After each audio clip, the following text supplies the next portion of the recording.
एक समय था जब भारतीय टीवी पर हॉरर का नाम लेते ही सबसे पहले याद आता था एक चेहरा, विकराल। उसकी वो काली ड्रेस, उसकी गंभीर आंखें और उसके साथ वो छोटा, नटखट, थोड़ा डरपोक घबराल। अगर तुमने 90 के दशक में देखा होगा, 2000 के शुरुआती सालों में टीवी देखा है, तो विकराल और घबराल तुम्हारी यादों का हिस्सा जरूर होंगे। लेकिन सवाल ये है, आखिर ऐसा क्या हुआ कि इतना पॉपुलर हॉरर शो जिसे बच्चे और बड़े सभी पसंद करते थे, वो अचानक बंद हो गया? और क्या तुम्हें पता है कि इस शो के पीछे का असली कारण क्या था? आज हम उन्हीं छुपे हुए पहलुओं पर बात करेंगे जो शायद तुमने कभी नहीं सुने होंगे। तो तैयार हो, चलिए शुरू करते हैं एक नॉस्टैल्जिया ट्रिप पर। विकराल और घबराल की शुरुआत हुई थी 2003 में इंडिया टीवी पर। ये शो मशहूर सीरीज कोई है का एक स्पिन ऑफ था, जहां विकराल एक घोस्ट बस्टर अपने असिस्टेंट घबराल के साथ भूत प्रेत और आत्माओं का सामना करता था। अब यहाँ एक दिलचस्प तथ्य है, विकराल का रोल निभा रहे थे अभिनेता ममिक सिंह,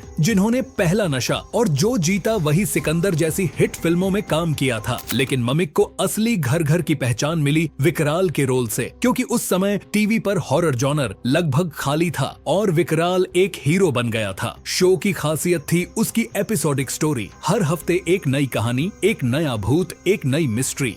और बच्चों के लिए तो सबसे मजेदार था घबराल, जो डर के मारे फनी सिचुएशंस बना देता था और विकराल का परफेक्ट कॉमिक रिलीफ बनता था। लेकिन ये सिर्फ एक हॉरर शो नहीं था। विकराल और घबराल ने एक पूरी पीढ़ी के बचपन में हॉरर का टेस्ट जगाया, बिना ज्यादा डरावने सीन या एडल्ट थीम्स के। इसीलिए पेरेंट्स भी बच्चों को ये शो देखने देते थे। अब बात करते हैं असली सवाल की, ये शो बंद क्यों हुआ? ऑफिशियली ये शो 2004 तक चला और फिर ऑफ एयर हो गया, लेकिन असली वजह एक नहीं कई थी। सबसे पहला कारण था टीआरपी में गिरावट। 2004 के आसपास भारतीय टीवी पर नया दौर शुरू हो गया था, सास बहू सीरियल्स का। स्टार प्लस, जी टीवी, सोनी जैसे चैनलों पर डेली सोप्स का बोलबाला हो गया और हॉरर या एपिसोडिक शो की टीआरपी गिरने लगी। दूसरी बड़ी वजह थी बजट कट्स। हॉरर शोज बनाने में ज्यादा पैसा लगता था, sets, VFX, prosthetic makeup, costumes. और जब एडवर्टाइजर इंटरेस्ट कम होने लगा तो प्रोडक्शन कॉस्ट निकालना मुश्किल हो गया। तीसरी और छुपी हुई वजह थी ऑडियंस का टेस्ट बदलना। इंटरनेट, मोबाइल गेम्स और नए इंटरटेनमेंट ऑप्शंस आ चुके थे। बार बार वही फॉर्मूला। विकराल और घबराल की भूत शिकारी कहानियां अब थोड़ा रिपीटेटिव लगने लगा था। और सबसे बड़ा इमोशनल कारण, ममिक सिंह खुद एक इंटरव्यू में कह चुके हैं कि वो बार बार एक ही किरदार निभाकर थक चुके थे। उन्होंने नए रोल्स एक्सप्लोर करने का फैसला लिया और विकराल और घबराल का चैप्टर वहीं बंद हो गया। अब बात करते हैं नॉस्टैल्जिया की। जो लोग आज भी विकराल और घबराल को याद करते हैं, उनके लिए ये सिर्फ एक शो नहीं था, ये उनके बचपन की यादों का हिस्सा था। वो रात को टीवी के सामने बैठकर सस्पेंस देखना, घबराल की मजाकिया हरकतों पर हंसना, विकराल की पावरफुल एंट्री पर खुश होना। और दिलचस्प बात ये है कि आज भी यूट्यूब पर अगर तुम सर्च करो तो विकराल और घबराल के पुराने क्लिप्स पर हजारों कमेंट्स मिलेंगे। चाइल्डहुड मेमोरीज, मुझे ये शो बहुत मिस होता है, कृपया इसे वापस लाओ। क्योंकि असल में विकराल और घबराल ने एक कल्चरल इम्पैक्ट छोड़ा था। ये शो हमें सिखाता था कि डर को सिर्फ सहना नहीं, समझना भी जरूरी है। और जो हीरो अपनी अक्ल और हिम्मत से डर को हराए, वही सच्चा हीरो होता है। आज कई फैंस मांग करते हैं कि विकराल और घबराल का रीब्यूट बने, लेकिन सच्चाई ये है कि टीवी इंडस्ट्री का लैंडस्केप बदल चुका है। ओटीटी प्लेटफॉर्म्स, वेब सीरीज और हाई बजट शोज के जमाने में